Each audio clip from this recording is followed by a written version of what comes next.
Guys,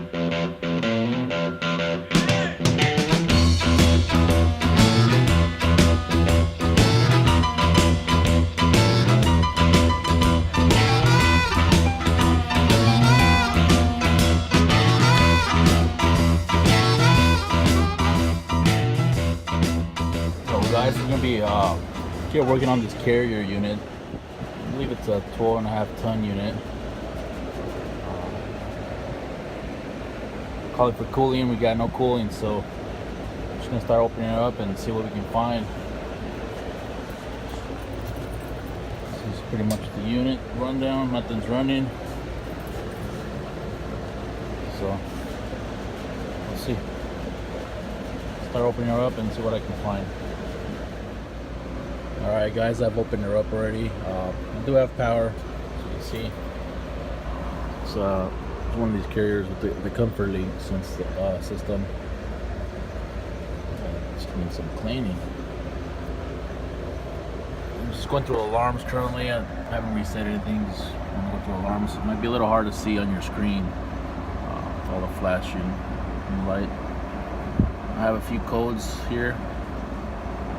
I have 164, that's A164, T133, T134, T180, A163, A164. I might have already said these, I'm just going circles now, but got a few. I got to sort them out, check them out, see,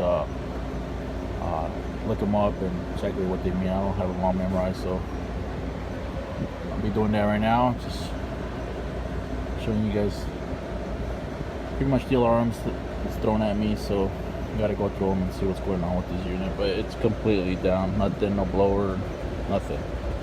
So let's see what I can find. All right guys, I went ahead and researched my codes, my alarms, and this is what I got. 163, which I had 163 and 164. It means system failure on a circuit, and it's respectively, 163 is for circuit A, 164 circuit B. I only have two circuits, so it's A and B. And T133 and T134, it's a low charge circuit A and circuit B as well. So I'm gonna have to double check that, make sure to see what kind of pressures I'm reading, see if my pressure transducers are good. Make sure I have the proper airflow. There's a lot of things that these little carrier Comfort Link systems, they're neat and all. Sometimes they give off a lot of nuisance calls, but they're really finicky, really sensitive. But it's usually because of a problem.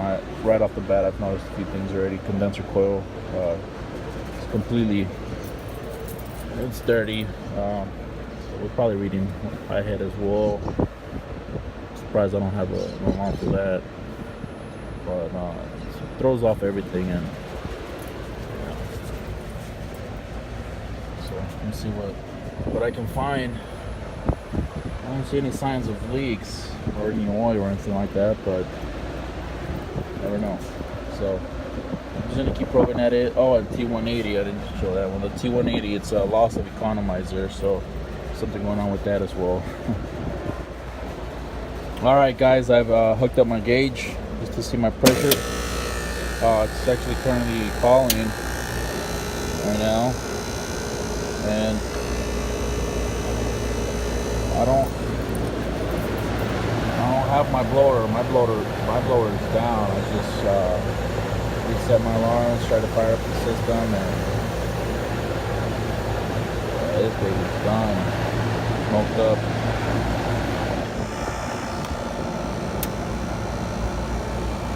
I want to put it in service test. I want to show you guys.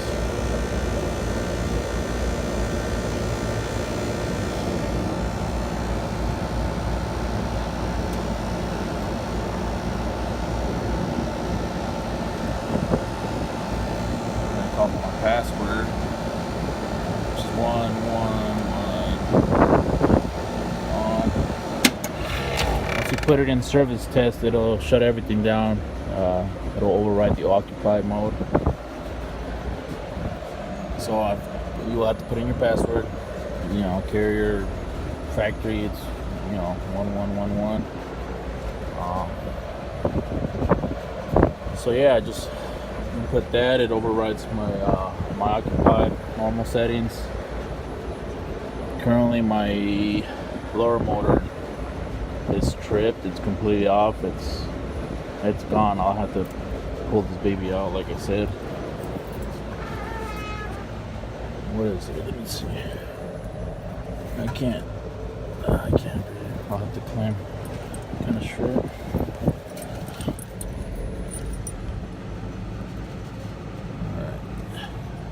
Oh, 5 horsepower motor.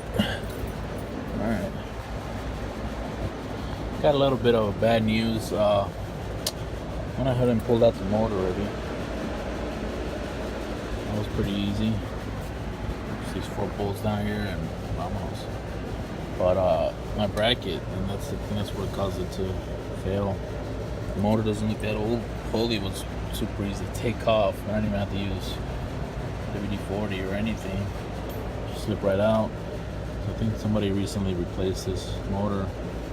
But they put in a little tack screw in there, try to hold the motor plate bracket down to the rails. As you can see, this just broke right now. I was messing with it and it just chipped away. Flimsy. So cheap metal. Look at this. Look at this one broke too. This is the end. Gone.